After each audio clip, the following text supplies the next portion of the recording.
The Dubai Business Classics is back to the studio. This is the podcast where we showcase and celebrate Dubai-based entrepreneurs and their businesses. Today, we'll be talking about the advertising world. And in order to help me on this task, I have with me Eamon Salam. Eamon, welcome to the show. Happy to be here. It's very good to have you. You've been in Dubai for quite a long time, right? Yeah, I think this is 15 years now. 15. Yeah, so I guess that's a long time. 15 years. You are one of the founders of Elevision. Tell us a little bit about Elevision. Okay, so Elevision, we are the industry we're in is the out-of-home media industry, and specifically we're in a bit of a subsegment of it called digital out-of-home. So we basically operate a network of digital screens throughout Dubai and Abu Dhabi, and we essentially sell advertising space on those digital screens. Now, there's a big content strategy that goes behind it, and specifics around how we place our screens. But effectively, that's the crux of it. We run a network of digital screens in the digital out-of-home segment. And where does the name Elevision come from? Well, it comes from the origin. Really the origin of the company. We originally began placing our screens inside the elevators of kind of premium residential and commercial towers starting in Dubai. And so the name was kind of a byproduct of that, Elevision, for obvious reasons. We've since moved outside the elevators. We now have quite a few screens in, outside the elevator environment in DIFC and World Trade Center. So we're not just the elevator guys anymore, but that was the origin of the company and the origin of the name. You mentioned Dubai World Trade Center. Yeah. I recall that the Dubai World Trade Center at some points created their own Elevision type of thing, right? They had their own screens at some points. Yes, that's kind of a funny story. So our network in World Trade Center is actually in One Central. So there's One Central and Sheikh Rashid Tower and Convention Tower. So it's kind of the office towers in and around the World Trade Center. Okay. And we have our network in the elevators as well as larger formats in the common areas, the common walking spaces throughout the district.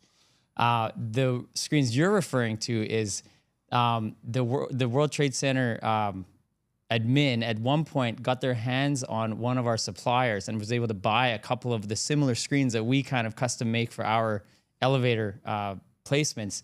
And they got their hands on it, like a dozen of them, and installed them in the parking lifts. I think that's what you're talking about. But I go to the Trade Center quite often. And I recently, I believe I saw your screens in those same elevators with the parking lot. In the parking lot, yeah. Yes. So those are the ones that they got their hands on, and they installed them in the parking lifts. But they're now. But they're not we don't operate them. They're not part of our network. But we are in Convention Tower, Sheikh Rashid Tower, and then all the One Central buildings. So there's an opportunity for confusion there. Okay, good. Thanks for bringing that up. It's a really no problem. And tell me one thing. You're from Canada. Yeah. Born and raised. Yeah. When did you make the decision to come to Dubai? Well, so I came out with my brother, my older brother, who's the founder and CEO of Elevision. We actually came out in 2009 with a different business model in mind. And it was right in the middle of the height of the financial crisis, or maybe the downturn. But we basically kind of scrapped that original business plan and got into Elevision instead. We kind of scrapped it, and we were looking for a different opportunity. My brother had wanted to get into this out-of-home media industry because at the time here it was still growing. It looked very attractive. We had a friend who was in the industry who we learned a lot from. And then to his credit, it was my brother's idea, the concept of Elevision. We had seen it. It was already, relatively well established in North America, Canada, the US, and Australia. We had some familiarity with one of the Canadian networks. And then it was my brother who kind of thought the idea of bringing the concept here. Because obviously with the we have the high-rise profile that supports the model well.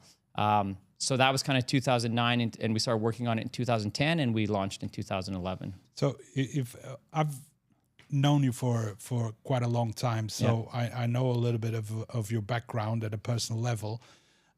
We're not going to discuss my personal background, are we? No problem. If I recall well, you were in the temporary power business, right? Well, that's what we came out with. That was the business plan we came out with, was the temporary power. We had a friend, actually no, a relative here, who was an engineer in that industry. And that's actually what we came out with, the plan. But that's what we ended up kind of walking away from, because the industry was in such rapid decline. Because we had the 2008 financial crisis. Because it was tied to the construction industry. Correct. Which was the motor of the economy back then. Yeah, exactly. Well, I think it's interesting how the people that have managed to survive those times and remain in Dubai without having to leave the country, as so many others have left. It's interesting to see the amount of people now that are doing businesses that are completely different to what actually brought them to Dubai. Yeah. And I think that this is your case. But what I find interesting is that you and your brother have always been entrepreneurs. You've always had that spirit. You came here to work on your own business from day one.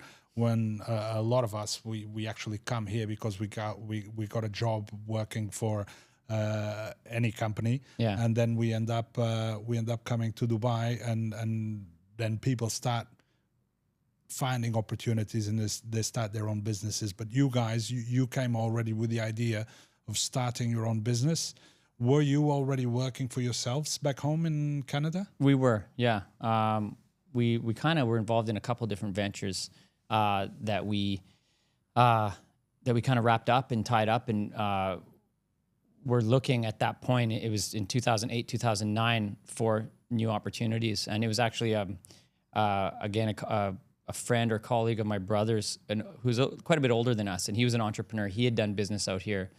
And I remember my brother having a conversation with him, and he was like, "Hey, look, if you guys are looking to make a move and you're kind of up for the task," he's like, "you should check out Dubai, because there's a lot going on out there." And this was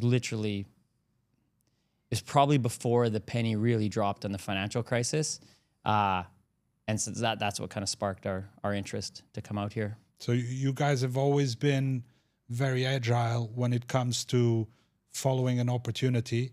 And then when you find a problem, you reinvent yourselves and you jump on a different industry based on opportunity also. Because at that point, there was already a lot of finished construction in Dubai.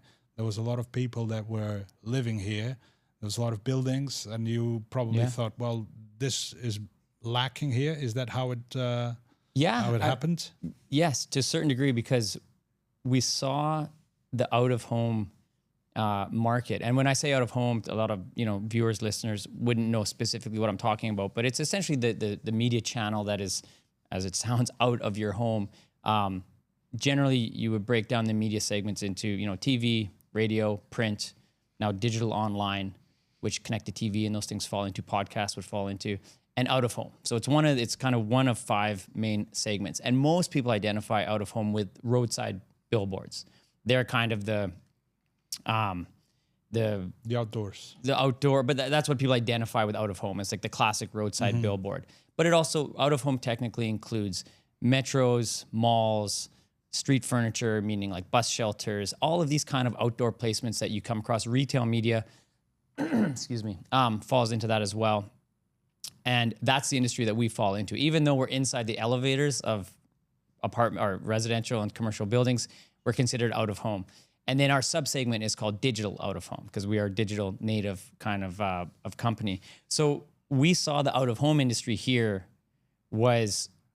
looked quite lucrative, and yet it was quite, I wouldn't say congested already, but it was well established, but yet a lot of opportunity still. was resided within it, especially on the digital side.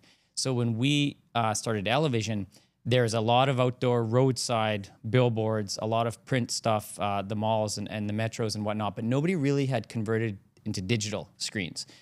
Emar was one of the first with Dubai Mall and the huge digital network they built in and around Dubai Mall. Yeah. And that was happening kind of at the same time that we were launching Elevision. But all the roadside stuff, the malls, the metro, it was all still traditional Very print, static. So we were kind of pioneering the digital side of out of home. And we were, I don't know what the word, not questioned or criticized, but we were looked at with a lot of intrigue to a certain degree, skeptically by some of the established guys that, why would somebody want to be a digital ad in a loop when they can have 100% share of voice with a big print piece? Yeah. And there's still a certain amount of some buyers, some marketers still feel that way. But the industry is very rapidly digitizing. The benefits of digital are clear and have been well established in terms of the video versus static, like the engagement rates, recall, the creativity that you can deliver. Everything's connected online, so you can have dynamic creative. You can change it during different times of day, different locations, weekdays, weekends. Advertisers can constantly change their creative and move it around the network, targeting different people.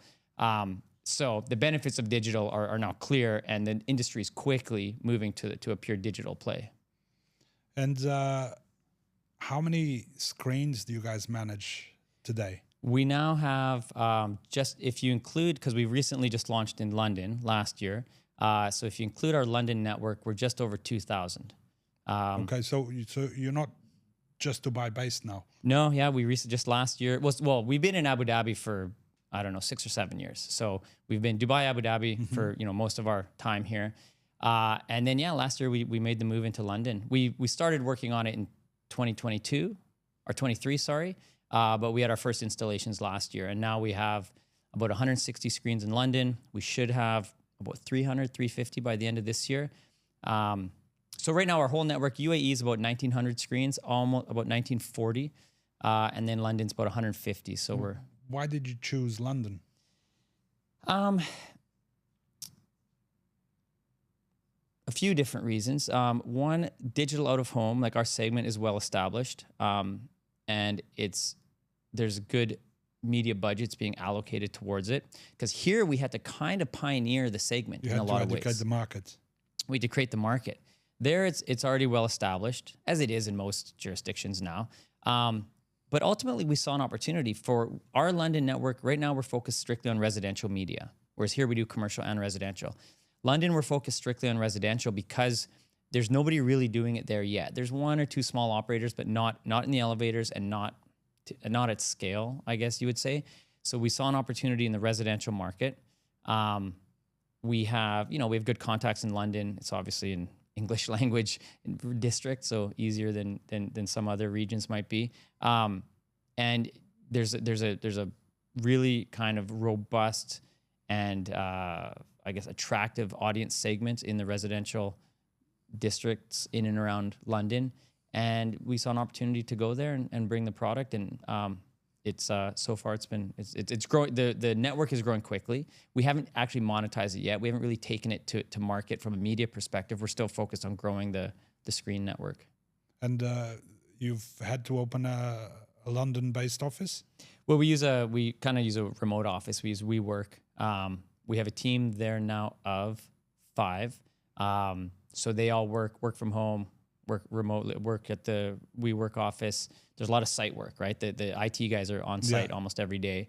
The sales and the BD team have kind of a hybrid work right now. And how big is your team here in the UAE? In the UAE, we are now 31. Very good. Yeah. Very good. Growing fast. Yeah, definitely.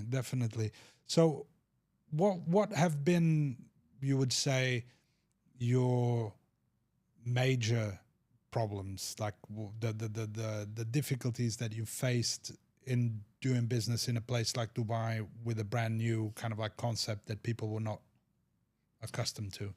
Ooh, God, where do I start? How much time do we have on that one? I mean, I would kind of like segment it to like in the early days, there's a certain set of challenges. versus the ones that we might face today. Like in the early days, you know, it was, we were talking, you know, 2010, 2011, 12 even.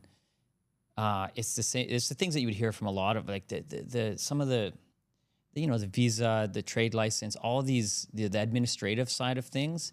Although now the city and the country are, you know, light years ahead of where they were 15 years ago with the digitization of everything. But, you know, like 15 years ago, you know what it was like between the visa and the medical and the trade license and the sponsorship arrangements and all that. That it felt very cumbersome at the time when you're a two-man show and very limited funds. You know, we went through a few hiccups in that area. Even like Canada had a diplomatic dispute with the UAE at the time, and our visas got frozen. And I like remember this. Little things like that can really, at the startup in that really nascent phase, can derail a company, right? Yeah. So there was certain kind of hurdles and friction at that time to just kind of get settled administratively.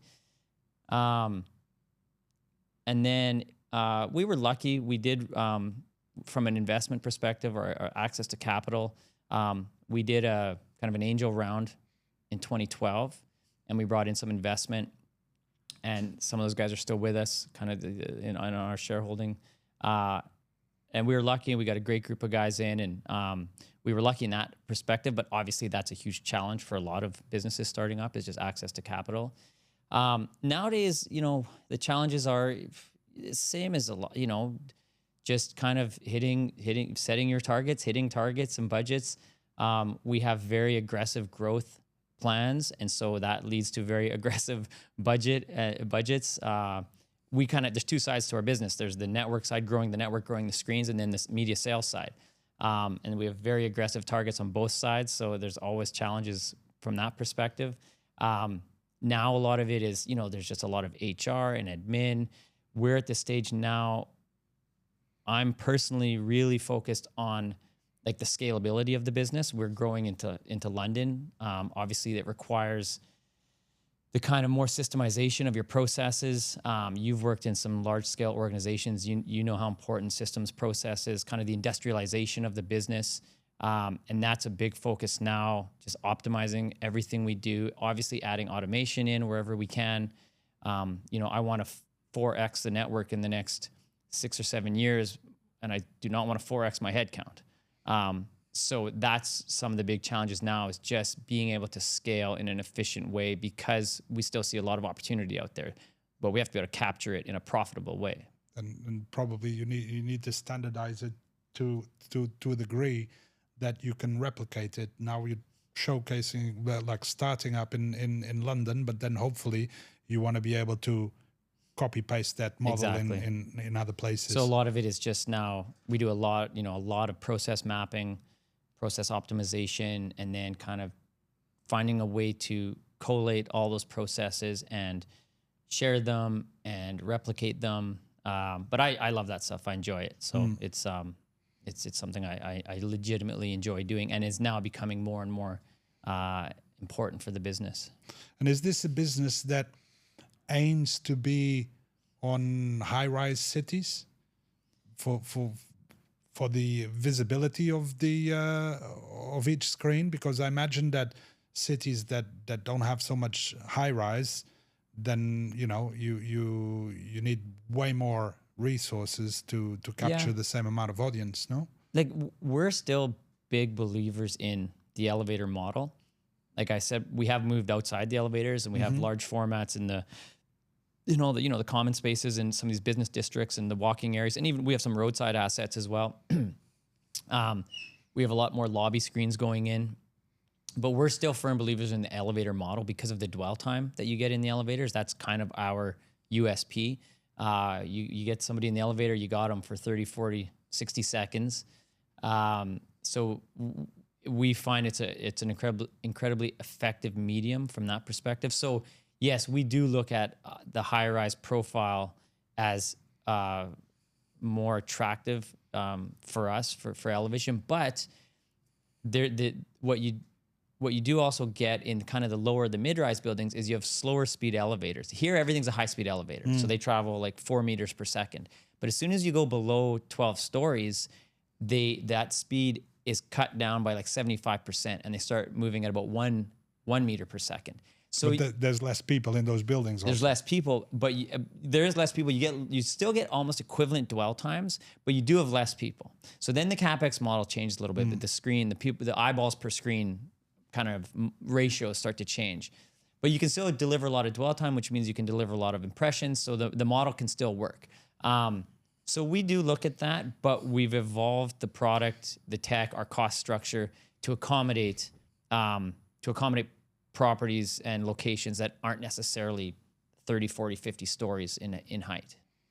What I like about the elevator side of things, especially in the residential areas, is the ability to segment. Yeah. Right? Especially, I don't know about other cities in the world, but here in Dubai, you have a very easy way of segmenting who lives in what building or what part of town, and I'm sure that like your clients, when they come to you and they want to promote a certain product and they want to target a certain demographics, then you have the ability to say, well, these people are usually here in these areas, in these buildings. Yeah. We have a couple of data partners that provide us with audience data. So we get that kind of demographic data, age and gender, the segmentation data that you mentioned, kind of family lifestyle, luxury lifestyle, sports enthusiasts, this sort of thing. So we have a lot of detailed data in that regard. There is a lot of overlap between JLT and JVC. You still see a lot of the same profiles, but Dubai is. I don't think it's unique in that way, but it certainly has the districts like Dubai Marina, the Palm, JLT, downtown, Business Bay. They all kind of have their own brand almost. And somebody like a longtime resident, you have your own perception, and you identify each one of those very kind of distinctly. And that helps us because it's like each one is its own product, right? Yeah, you sometimes, depending on what part of town you are, you get in a lift, and the languages that you hear are characteristic to certain locations. You can see that certain nationalities kind of like gravitate to different parts of town. Yeah. And that, I mean, that allows our clients then to, deliver their campaigns with that kind of tactical deployment. As we grow and we are dealing with, kind of larger scale campaigns or larger advertising budgets, very often now an advertiser will just buy our full residential network, Dubai residential or Abu Dhabi residential or full commercial. And then they get the whole mix of everybody. But you still see and because of the online connected nature of the network, we manage it centrally from our office in Media City. You will have some advertisers that just want the Palm and the Marina, or they want JLT and the Greens, or they want all of them, but they run specific content in each one. Mm-hmm. So they have a specific message for the Palm, specific one for JLT. And because of, again, the connected nature, we can deliver that kind of tactical deployment and really granular content strategies. There's a dynamic element to things. You can have different triggers, so different content triggers at different parts of the day, or according to any outside trigger, whether it's your own sales data or search volume data, whatever it is. And that's kind of the beauty of the network and the connected nature of it. So we allow people to get very creative with how they deliver the campaign. So if I was a salesman at your company, I would automatically target like the very large clients that would take the full package, like you said. Yeah. But do you guys have an interesting offering for your typical small and medium-sized businesses that are very concentrated on a very specific area? So let's say a local restaurant, like family-owned business. Do they come to you to advertise just in that neighborhood? How does that work? Is this? Yeah, I mean, it's exactly that. We have we can kind of subdivide the network as we can literally sell one screen in one building, like lift number 2 in a specific building. If we don't promote that, obviously we don't emphasize that, but technically we can do it. It gives a lot more work in terms of there's not a lot of revenue out of one screen, right? Correct. But we technically have that ability to again partition or subdivide or target that specifically. And to your point about like kind of the large scale advertiser targeting the whole network versus a small, mom and pop that just wants maybe these 10 buildings, right in their catchment area, we do still kind of pursue both of them.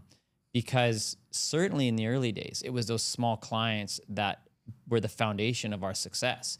We didn't really start attracting the big, large kind of multinational budgets until we hit a certain scale of reach, of viewership. It was those small mom and pop businesses that really carried us in those early years, and still do provide a good amount of our revenue, because traditional out of home, if you're looking at a roadside campaign or the malls or the metro or whatever, or the airport, they have big price tags, right? You can't really get into out of home for $2,000 or $3,000 or $5,000 for that matter. A lot of these, they start at $50,000, $60,000 to get started.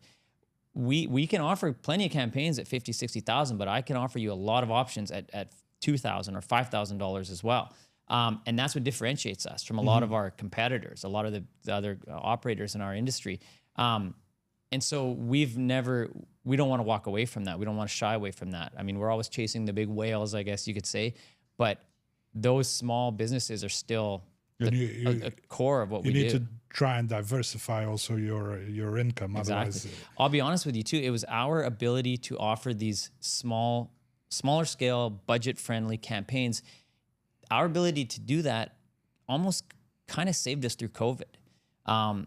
Two things really I give a lot of credit to was one, our residential network, because prior to COVID, our commercial network was kind of drew a lot more, had a higher occupancy, put it that way.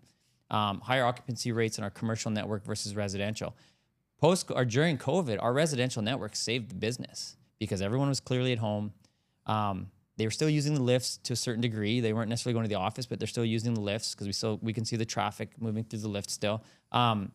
It was the residential network and the fact that we could offer these small, budget-friendly, quote-unquote, campaigns. That ability really carried us through COVID and allowed us to get through those few months before things opened up again in September of 2020 and the economy kind of took off. But those two things were really kept us going. And to be honest, they're still a driving force behind a lot of what we do.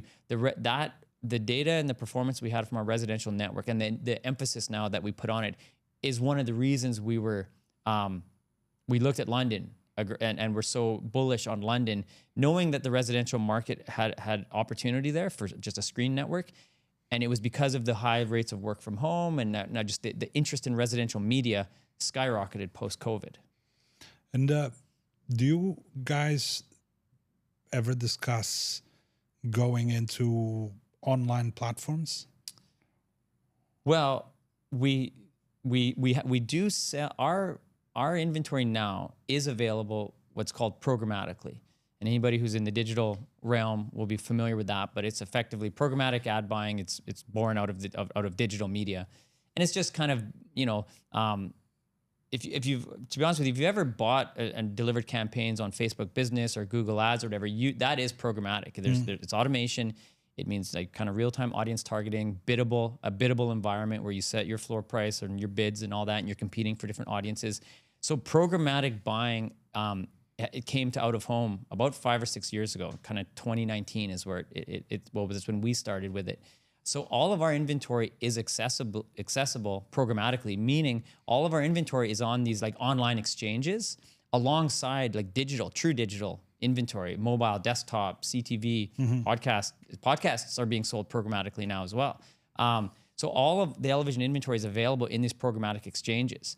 We were the first one in the region to sell programmatically.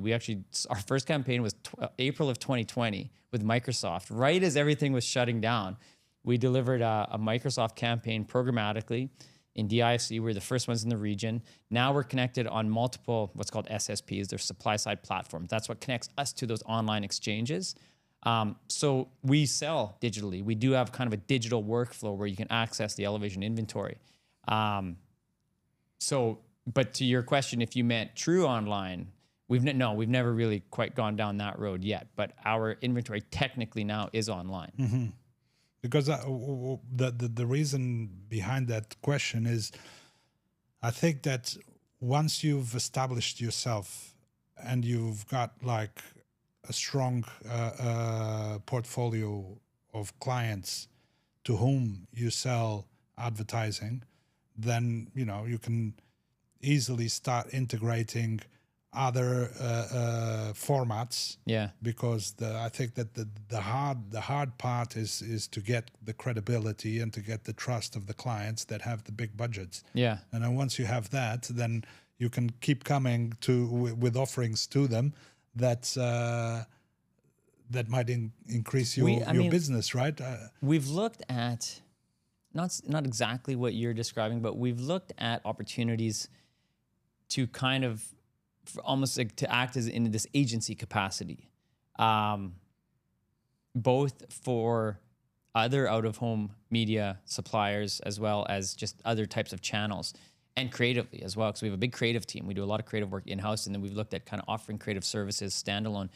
And we've looked at it a lot, and we often come away from it because it's not our core focus. And I'm a kind of a big believer in staying focused to your core focus, but also it's the margins are less, right? If we've had the opportunity to take somebody else's asset, for example, somebody has a bunch of screens, digital screens, they already own them, they're installed, they operate them, but they want us to sell the media. Mm-hmm. But then the commission we get is obviously much smaller than what we earn off our own screens. So anytime we looked at bringing those into our portfolio, you have this kind of misaligned incentives, because we earn less off those screens than we earn off our screens. So then I have my sales team, I have to adjust their commission structure accordingly, and all of a sudden they're de-incentivized. Why would they put the effort into selling these screens when they earn more money? And so you get all these weird misaligned incentives. And for that reason, and for the pure focus of it all, we've always just stayed within our core focus of our network. We own our entire network. So there is a lot of people in our industry that the landlord, like the building owners or the property owners, they do the capital investment to build the asset, and then these out-of-home media companies come and sell it, and they run the content and stuff. We've never gone down that road for all these reasons I described. We own everything. We own all our assets. We manage everything ourselves. We retain ownership of everything. But we do have a very attractive proposition to our building partners. It's revenue share. They get access to the screens because we run a split screen format as well. It's not just pure ads. We have a very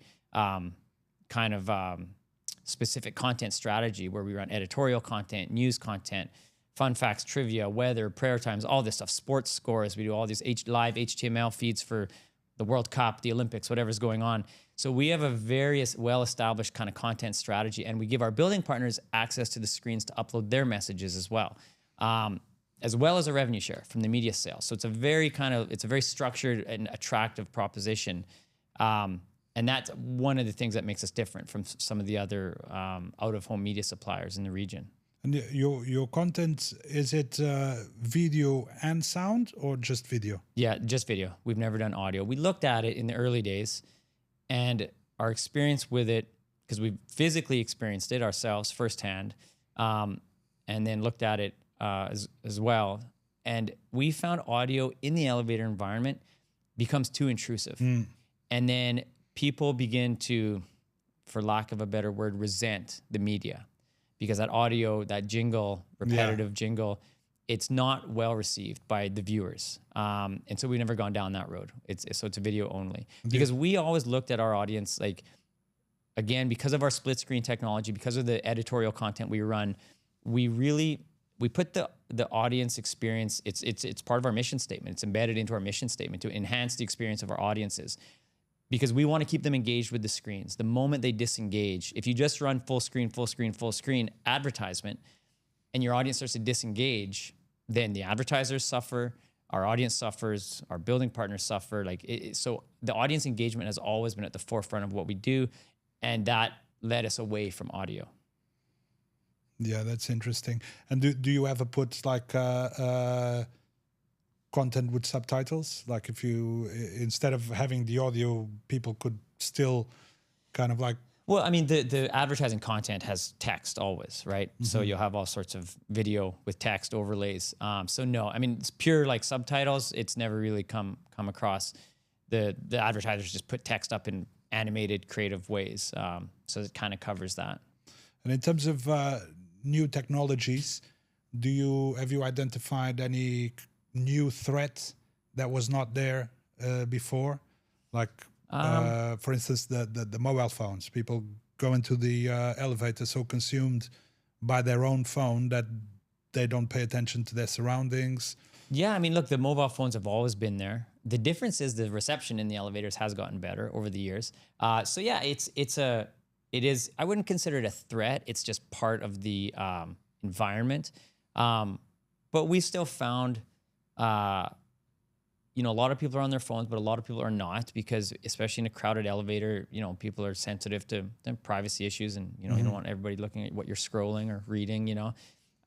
So there, yeah, look, it's a reality, but that goes for kind of any media to a certain degree. Like mobile phones are a constant presence, a constant distraction. But we still find, and the case studies, we're putting a big emphasis on case studies the last couple of years, that we still deliver extremely high recall rates and retention rates in the elevator environment. Recall rates much higher than other mediums and other channels. So it's still coming across as a very effective medium. We're certainly what would be considered a high frequency medium. So if you live or work in one of our buildings, and we have a lot of data on how many rides a day and what the dwell time is and that sort of thing. If you live or work in one of our buildings, you're generally going to see each campaign we run a loop of campaigns. You'll generally see each ad, statistically speaking, 1.4 times a day.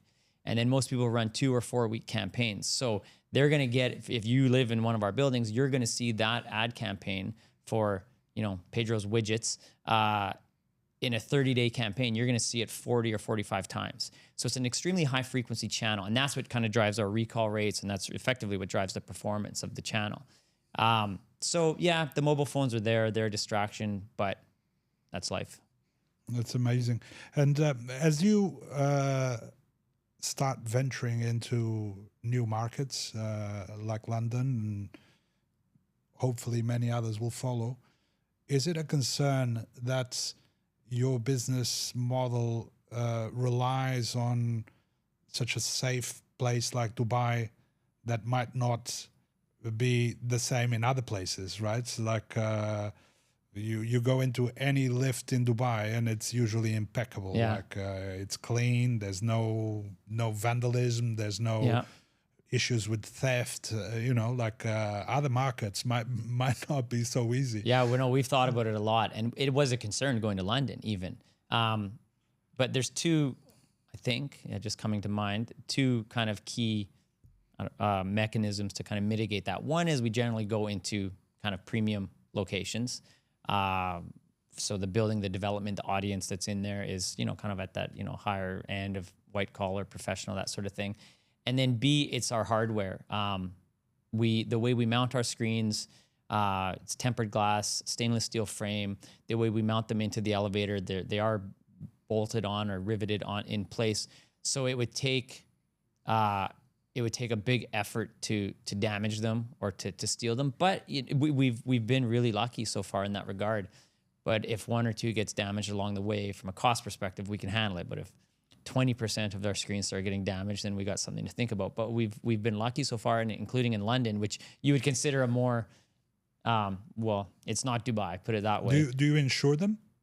We do have insurance on them, but one damaged screen does not warrant an insurance claim, And even, to be honest, like in the floods, like the great floods of 2024, that was last year, right? Yeah. We suffered some damage during the floods, but again, not much. It's all commercial grade gear, and it all fared really well through the floods. We didn't have to make an insurance claim. Very good, very good. So, one final question: what would be your advice for someone that is thinking about starting their own business in Dubai? What would be your best advice? Oh man, I should have thought about that. That was a predictable question. I should have thought of that in advance. What's the one best advice?